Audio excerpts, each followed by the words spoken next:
ಕೃತಯುಗದ ಕಾಲವದು.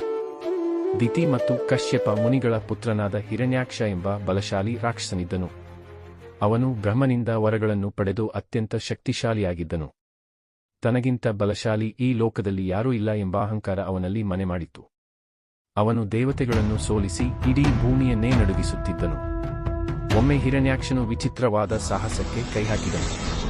ಇಡೀ ಭೂಮಂಡಲವನ್ನೇ ಭೂದೇವಿಯನ್ನು ಕದ್ದು ಅದನ್ನು ಯಾರೂ ಕಾಣದಂತೆ ಸಮುದ್ರದ ಆಳದಲ್ಲಿರುವ ಪಾತಾಳ ಲೋಕಕ್ಕೆ ಕೊಂಡೊಯ್ದು ಕೆಸರಿನಲ್ಲಿ ಬಚ್ಚಿಟ್ಟನು. ಭೂಮಿಯಿಲ್ಲದೆ ಜಗತ್ತಿನ ಸಮತೋಲನ ತಪ್ಪಿತು. ಭೂದೇವಿಯು ಸಂಕಟದಿಂದ ಮಹಾವಿಷ್ಣುವನ್ನು ಪ್ರಾರ್ಥಿಸಿದಳು. ಈ ಸಮಸ್ಯೆಯನ್ನು ಪರಿಹರಿಸಲು ಬ್ರಹ್ಮದೇವನು ವಿಷ್ಣುವನ್ನು ಧ್ಯಾನಿಸುತ್ತಿದ್ದಾಗ ಬ್ರಹ್ಮನ ಮೂಗಿನ ಹೊಳ್ಳೆಯಿಂದ ಒಂದು ಪುಟ್ಟ ಹಂದಿಯ ಮರಿ ವರಾಹ ಹೊರಬಂದಿತು.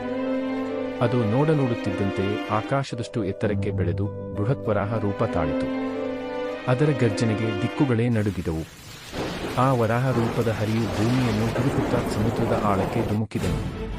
ಸಮುದ್ರದ ತಳದಲ್ಲಿದ್ದ ಭೂದೇವಿಯನ್ನು ತನ್ನ ದೊಡ್ಡದಾದ ಕೋರೆಹಲ್ಲುಗಳ ಮೇಲೆ ಹೊತ್ತು ವರಾಹ ದೇವರು ಮೇಲೆ ಬರುತ್ತಿರುವಾಗ ಹಿರಣ್ಯಾಕ್ಷನು ಅವನನ್ನು ಅಡ್ಡಗಟ್ಟಿದನು. ನೀಚ ಪ್ರಾಣಿಯೇ, ನನ್ನಿಂದ ಭೂಮಿಯನ್ನು ಎಲ್ಲಿಗೆ ಕೊಂಡೊಯ್ಯುತ್ತಿರುವೆ ಎಂದು ಗೇಲಿ ಮಾಡಿದನು. ವರಾಹ ದೇವರು ಮತ್ತು ಹಿರಣ್ಯಾಕ್ಷನ ನಡುವೆ ಸಮುದ್ರದ ಮಧ್ಯದಲ್ಲಿ ಭೀಕರವಾದ ಗದಾಯುದ್ಧ ನಡೆಯಿತು.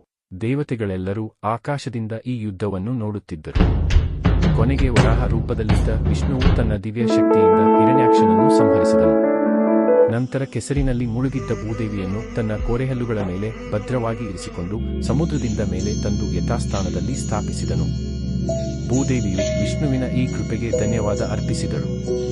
ವರಾಹ ಅವತಾರವು ನಮಗೆ ನೀಡುವ ಸಂದೇಶವೆಂದರೆ, ಎಷ್ಟೇ ಬಲಶಾಲಿ ಅಧರ್ಮವಿದ್ದರೂ ಭಗವಂತನು ಅದನ್ನು ಸೀಳಿ ಧರ್ಮವನ್ನು ಮತ್ತು ಈ ಪ್ರಕೃತಿಯನ್ನು ರಕ್ಷಿಸುತ್ತಾನೆ.